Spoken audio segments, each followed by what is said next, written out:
Well, I certainly have lost many battles. So far, I've not lost a war, but I've certainly lost many battles. Oh, yeah, more than I can count, probably. I mean, we had many, at Tesla, we came many times close to bankruptcy. In fact, at the end of 2008, we were only a few days from bankruptcy. It was literally 2 days, or 3 days maybe.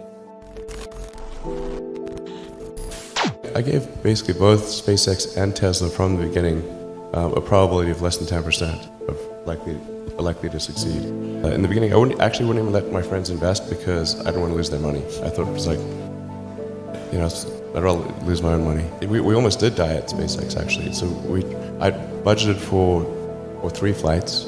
I mean, technically, I did have a plan where I had the money from PayPal. I had like about 180 million from PayPal. And I thought,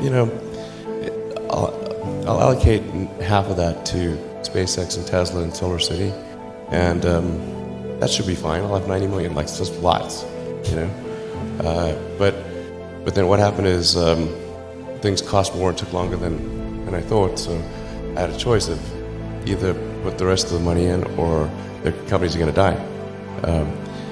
And it's like, so I ended up putting all the money in and borrowing money for rent from friends. If you want to try to come up with an innovative breakthrough, that's going to be how it is. Anything which is significantly innovative is going to come with a significant risk of failure. You've got to take big chances in order for the potential for a big positive outcome. If the outcome is exciting enough, then taking a big risk is worthwhile. Yeah. That's really how I approach it. But then, once executing down a path, I actually do my absolute best to reduce risk, or to improve another way of saying it, to improve the probability of success. Because when you try to do something that is very, very risky, that you have to spend a lot of effort trying to reduce that risk as you embark down that path. I mean, I think I'm kind of constitutionally just geared to just keep going. I don't know. I mean, it just, I don't know. I mean, it certainly, there are times when things don't go well, and then that's quite dispiriting, for sure. And so then it's difficult to proceed with the same level of enthusiasm. But I do think the things that we're doing are pretty important to the future, and if we don't succeed, then it's not clear what other things would succeed, and if we don't succeed, then we will be certainly pointed to as a reason why people shouldn't even try for these things. So I think it's important that we do whatever is necessary to keep going. So how do you keep your focus on the big picture when you're constantly faced with, we could be out of business in a month? Well, it's just a very small percentage of mental energy is on the big picture. Like you know where you're generally heading for, and the actual path is going to be some sort of zigzaggy thing in that direction. You try not to deviate too far from the path that you want to be on, but you're going to have to do that to some degree. I think successful entrepreneurs probably come in all sizes, shapes, and flavors. An obsessive nature with respect to the quality of the product is very important. Even if you're the best, there's always a chance of failure. So I think it's important that you really like whatever you're doing. If you don't like it, life is too short. If you like what you're doing, you think about it even when you're not working. I mean, it's something that your mind is drawn to.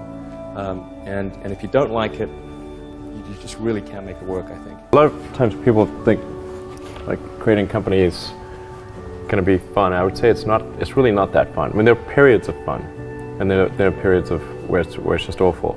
And particularly if you're the CEO of the company, you actually have a distillation of all the worst problems in the company. There's no point in spending your time on things that are going right. So you only spend your time on things that are going wrong.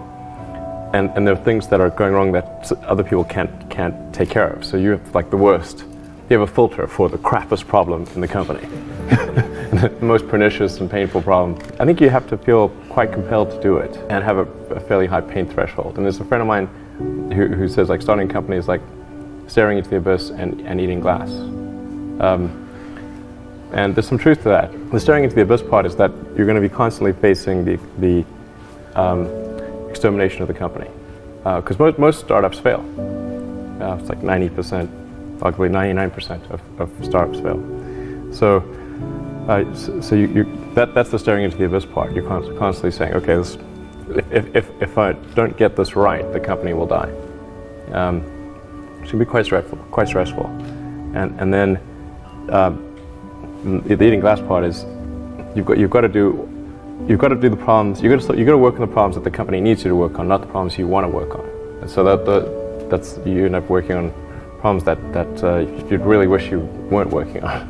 And so that's the eating glass part.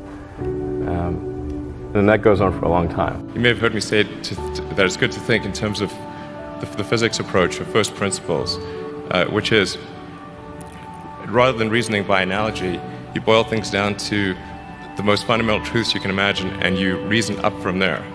And this is a good way to figure out if something really makes sense, or if it's just what everybody else is doing. It's hard to think that way. You can't think that way about everything. It takes a lot of effort. But if you're trying to do something new, it's the best way to think. And that framework was developed by physicists to figure out counterintuitive things like quantum mechanics. So it's really a powerful method. The reason I came out to Stanford was actually to work on energy storage technologies for electric cars. That summer of '95, I was looking at the internet, and it seemed to me like the internet was going to have a big effect on humanity. So I thought, well, I can either work on electric vehicle technology and do my PhD at Stanford and watch the internet get built, or I could put my studies on hold and try to be part of the internet. And at first I tried to get a job at Netscape because that was the only internet company, and they didn't respond to me. So then I was like, okay, if I can't get a job at the only internet company, then I better try starting something. But I talked to my professor and I said, look, I'm going to try starting a company. It's probably not going to succeed. And if it doesn't succeed, can I come back? And he said, sure, no problem. And so I put my studies on hold and started the company. If things had just gone a little bit the other way, both companies would be dead. And I had, like, one of the most difficult choices I have ever faced in life was in 2008. I think I had maybe $30 million left, or $30 or $40 million left in 2008. And I had two choices. I could put it all into one company, and then the other company would definitely die, or split it between the two companies. But if I split it between the two companies, then both might die. When you put your blood, sweat, and tears into creating something, or building something, it's like a child. It's like, which one am I going to let one starve to death? I couldn't bring myself to do it, so I split the money between the two. Fortunately, thank goodness, they both came through.